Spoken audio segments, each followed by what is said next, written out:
ಎಲ್ಲಾದರೂ ಇರು ಎಂತಾದರೂ ಇರು ಎಂದೆಂದಿಗೂ ನೀ ಕನ್ನಡವಾಗಿರು.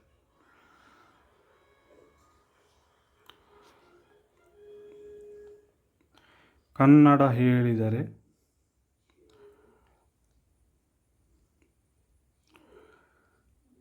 ಕನ್ನಡ ಭಾಷೆಯನ್ನು ಈ ತಂತ್ರಾಂಶ